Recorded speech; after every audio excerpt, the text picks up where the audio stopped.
Je vais répondre donc à l'exercice pratique, le fait de rêver que des djinns essayent de rentrer dans notre maison, ou qu'un djinn essaye de rentrer dans notre maison.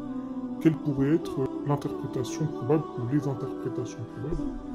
Alors il y a deux personnes qui ont trouvé deux significations qui représentent bien le rêve, mais moi je m'attendais aussi à une troisième interprétation, donc je vais vous la donner. Donc si un djinn ou des djinns essayent de rentrer dans la maison d'une personne, et ben par exemple ça pourra représenter que il y aura des voleurs ou des cambrioleurs qui voudront essayer de rentrer par effraction dans votre maison.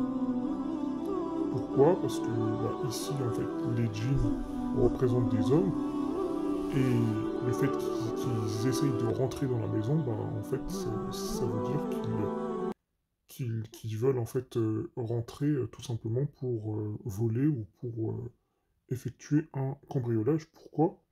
Parce qu'on sait de nature que les djinns ce sont des grands voleurs.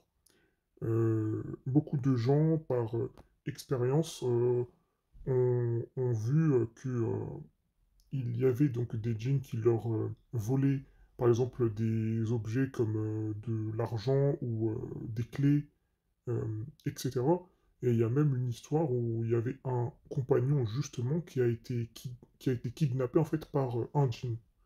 Donc, dans ce contexte-là, dans ce rêve-là, quand on rêve qu'un djinn essaye de rentrer dans notre maison, ça peut désigner un éventuel euh, cambriolage ou un voleur qui tentera de rentrer par effraction. La deuxième interprétation que ça pourrait signifier, ça pourrait montrer qu'il y a des personnes qui essayent justement de rentrer dans votre vie privée, donc dans votre intimité, qui recherchent des informations personnelles, qui essayent de fouiller dans votre vie privée, etc. Parce que une maison à la base ou un appartement, eh ben, c'est comme une propriété privée. Et le prophète, alayhi salatu wassalam, dans un hadith, il nous a interdit de espionner en fait les gens à travers les fenêtres et les portes des maisons.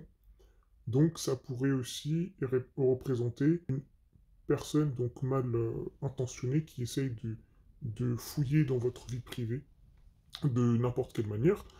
Et la troisième signification, c'est une sœur qui l'avait trouvée, elle a dit que ça pouvait désigner la fornication. Et effectivement, ça peut désigner la fornication, et donc je vais vous l'expliquer pourquoi. Parce que, donc, si on rentre dans le contexte que le djinn essaye de rentrer dans la maison, sachant que les djinns sont des hommes étrangers dans certains rêves, à ce moment-là, ça désignera un homme qui veut forniquer avec la femme, donc si c'est une femme qui fait le rêve, et par exemple, si la femme, elle ouvre la porte, alors ça veut dire que cette femme-là s'est ouverte, donc forniquer avec un homme. Pourquoi? Parce que ici, en fait, la porte, ça représente la partie intime de la femme. L'analogie ici, c'est comme la deuxième signification de fouiller dans la vie privée, etc.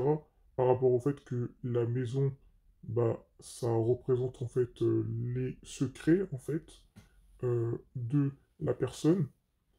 Et donc ici, la maison, en fait, la porte plutôt, et ça représente justement la partie intime de la femme et ça représentera donc la fornication. Et si cette fille-là ou cette femme-là a laissé la porte fermée et a essayé de empêcher ce djinn-là de rentrer, et à ce moment-là, ça signifiera qu'un homme a proposé la fornication à cette fille et que cette fille-là a refusé de forniquer et l'a recalé.